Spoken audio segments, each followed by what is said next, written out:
I knew he was going to say that. Okay. All right. So, slab box. Slab box. The concept of this project, you've already learned how to take a slab and wrap it around a can to create a what? A cup or a mug. Okay? This concept is we take a square, we lay it on our slabs, we cut out 4 walls, we take it, we put it together, it becomes a box. We put one on the bottom, 4 plus 1 on the bottom makes a box. We're going to have an option. We could do this one, 5 by 5, or this one, 8 by 4, 4 walls. How big would the bottom be? Square. How many inches? 4 by 4. Okay? You're a genius today. All right? Or you can put it together like this, where you bevel this edge. Bevel, people are already like, bevel? What's bevel? Where you bevel this edge, and then it'll be a wider box like this. That's another option. How big would the base be? 8 by 8. 8 by 8. See? You guys are geniuses. All right? So, I don't have to do an exhaustive demo like I've done in the past because you know how to make slabs. You are using the slab roller because I really need it to be a certain thickness. I don't want it to be too thin. You'll have a hard time. And you guys have really made your cups pretty thin. So we are going to use the slab roller. I've kind of given you a demo a little bit, but tomorrow what I'll do is I'll just make sure that you guys understand how to use the slab roller. So here's your directions. Step by step, if you want to be successful, use these directions. Once you kind of get it going and you're back to here, repeat all steps, you'll be good. And it's 50 points just for you writing this down. Grab 3 or 4 pounds of clay. If you are cutting off a fresh block of clay, cut like 3 fingers, maybe 4 fingers, pound it down to where it's about an inch thick, run it through the slab roller, we'll be good. The problem with the slab roller, these are going to be kind of big slabs. You'll only be able to do one at a time, and 1 person, 2 person, it takes a while, and the canvas starts getting wet and it starts sticking and so forth. So everybody will not be able to do it tomorrow. So cut 3 to 4 pounds of clay, make a slab on 3/8 inch. Okay, I'll show you tomorrow. I've shown you a little bit. There is a gauge on there, a measuring system that makes the roller go up or down on the slab roller. We're going to do 3/8 inch. It's a good thickness for what we're doing. And you might check it if you make it, Wednesday, because sometimes my 4th period changes it to different thicknesses. Smooth both sides on newspaper. Why are we going to smooth it on newspaper? It doesn't stick to the table. I did this morning. I smoothed it out, and instead of using newspaper, I smoothed it out, I turned it, I smoothed it out, but I kept picking it up. And right before I cut it, I picked it up, and then I cut my squares. Okay? So I don't use newspaper, but I would if I were you, so it doesn't stick. So after you smooth it, choose a 5 by 5 or an 8 by 4. So I already went over that. This is pretty standard. I would say 75% of people use this. It's a little bit easier in a sense that we are going to add a little reinforcement coil on the inside of the walls, like where they meet in the middle. It's easier to get in there because it's kind of open like this. Getting into this is a little bit more difficult, but if you do it before you add the base, you'll be good. But I would just say it's a little bit more difficult. But for some reason, most people use this one. Okay? And I said this earlier too. Some of you are getting to the point where your skill is so high that just making a basic box might be kind of lame and boring to you. Okay? Let's do something to elaborate that. We're all going to do negative space, but maybe you can do stamping pattern and negative space. Maybe you could do negative space and additive texture. Maybe you add something to it. Maybe you made 2. Whatever that makes you get to a different level of non-boredom, I think that's important. I've never talked to you guys about this before, but my advanced students, they walk in every single day. They walk in and they have a project that they're working on. This is how they walk in, like this. Okay? I like that. But some people walk in like this. Okay, home, gotta make a pot. Okay, I'm making a box, a boring box, and that's how they approach it.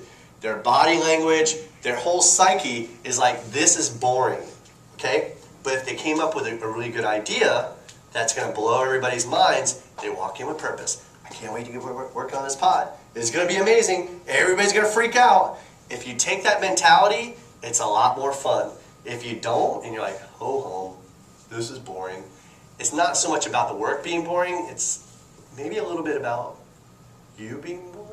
Okay. I say that under my breath, but I'm not saying that as a slight or anything like that. I'm just saying that sometimes, you know, we have to kind of create things for ourselves. We can't have, you know, music and dancers and all this stuff going on for us. We have to kind of make that happen. So I'm kind of saying, especially in ceramics too, you need to come in with great ideas and you walk in with purpose, and you know, I think that you will blow minds away. Okay, so I chose, I think, 5x5. Trace, cut as many walls as fits on the slab. So I do have to draw this because this happens. This is a micromanaging thing here. That is my slab, okay? When someone makes their slab and they take their 5x5 or 8x4 and they start measuring it out and cutting it, I'll get students that sit there and go like this. Well, there's 1, there's 2, there's 3, and they'll say, oh wait, okay. Well, I guess I only got 3 out of this. So they cut out the 3, they stack them, they maybe make another slab, or they start putting it together, or whatever. A better way to do that would be for you to place one in the corner and then just sit there and put the next one up against it, next one up against it. These aren't very good squares. Next one up against it until you get 4 or 5 squares. The one I did this morning, I got 5 squares out of it and I barely had any clay left because I put them up against each other. Maybe you sat there and right here you did 1 from there to there, 1 from there to there. Do you kind of catch my drift here? If you put them up against each other, you're going to utilize the clay more, and it's less work. Okay? So that's just a little something that I show you just to hopefully help you out a little bit. So trace it and cut it. If you trace it and cut it, and you lift it up and throw it down, it's no longer a square. The other thing that I see people do, I'll be grading boxes. And their box, one side is curved this way, one side you can see is smaller, and it doesn't look like a total box. What happened? What? Yeah, what they did is they put it on here, instead of tracing it up against it, they put it on and then they cut it. And when they cut it, they folded in the template, and then one side was smaller. And once you put it together, you can see it, and people look at it like, what? Something wrong with my pot. And then they'll say, Mr. Allman, your templates are wrong. So what I'm saying is trace it and then cut it, as many as it can fit on the slab. All right, so this is where we're at. Now you can actually get to see some of the clay. I'm going to show you how to put 2 walls together. I'm going to talk about beveling, which I have kind of talked about already. So watch. This is kind of, first period you didn't see it this way, but watch how I bag this up. Okay? I have 2 walls that I put together. These are the rest of my walls. They're stacked with wet newspaper in between, and that way I can fit it all on this one wear board.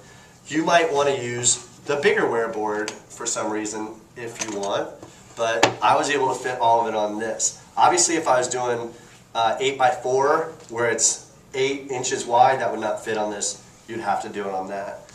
So I'll set this one aside. I already did that one. And, ooh, they're a little wet. So at the top of this project, what kind of slab box does it say? Leather hard. Okay. I use that, no pun intended, I use the term softly, leather hard slab box for this project. Leather hard meaning, if I use 8x4 and I want to put the walls together and the walls are too wet to where they're falling over, what do I need to do to those walls? If they're too wet and they're falling over, what do I need to do? Let it dry. let it dry a little bit. So what I would do, especially because you guys in the afternoon, go take it out there, put it in the sun for 5 minutes, probably not much more than that, come in and put it together. That's all it takes. If you're trying to do it overnight, then what you might do is not use wet paper towel. But if all of them were laying flat on your wearable like that, the wood would dry it out, and then overnight, they would be too hard to put together. So it's something that you have to kind of, really look at and make some decisions on. I would control the drying out there. Okay? Right, guys? If you can't handle sitting next to each other, move somewhere. Okay. So what I'm going to do is I want to put 2 walls together. I could just sit there and score and slip and put it together like this. I find that if I do that and score and slip, I usually still get a crack right here. And I'm going to do what a lot of carpenters or construction people do. I'm going to cut it at a 45-degree angle. A 45-degree and a 45-degree put together makes what angle? 90. A 90-degree angle, which will still be the same thing, but I have this nice seam down the middle where I score and slip and put together. So this is bevel, the word that people are like, what? What's bevel? I'm going to take my ruler, so make sure you can see. And I'm only beveling how many sides? 2 sides. 2 sides, the vertical sides. So think about it this way. I want to bevel where I'm joining together. If I bevel this, what part of the pot is this right here? Top. The top or The bottom. the bottom, okay.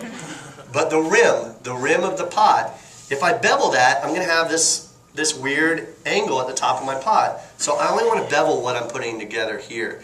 And I'm going to tell you not to bevel the bottom. So eventually this will go on a bottom like that. I think that we're okay doing it that way. Okay? So I'm going to bevel the vertical seams. So if you made the slab and then smoothed it out and cut them out and you still have 5 minutes, you could go ahead and pre-bevel. But what happens when people pre-bevel, they will cut all 4 sides and then they'll have their rim beveled and so forth. So I might have shown you this a little bit already, but I take my ruler and I just set it over maybe a pinky finger thickness, and I hold this like a pencil. Don't hold it like this. Okay? I have people that do weird things. They're like, okay, how can I hold it like a pencil? And this is a lot more comfortable for you. And I hold my ruler like that. I hold it at an angle. Now this is close to a 45-degree angle. If it's not 45 exactly, get over it. It's not a big deal. We just want to cut the corner off at an angle so that the 2 can go together. So I'm going to hold it like this, like a pencil. I'm going to press down with my where my ruler is, and I want to cut where I see my fettling knife coming through the bottom. So let me turn around so you guys see. You see the tip of my fettling knife coming through the bottom? Right there. So I hold it up against the ruler to where I can just see the tip of my fettling knife coming through, and I have a pretty decent beveled cut. Alright, I just turn it around like that. I do the same thing. Now if this piece of clay is wet, I can use it for my inside reinforcement coil. So that looks like it's pretty solid right there. I'm going to hold it to where I can see the tip of my fettling knife coming through the bottom of the slab. If one is a little bit more at, a 48-degree angle, it's not a big deal. We're going to blend it together. So there's that side. I'm going to do one other side because I have 2 walls already. And really, all you're going to do is just repeat the steps until you have the 4 walls put up.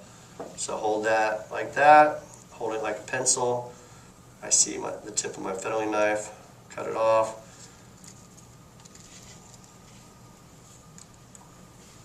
Boring.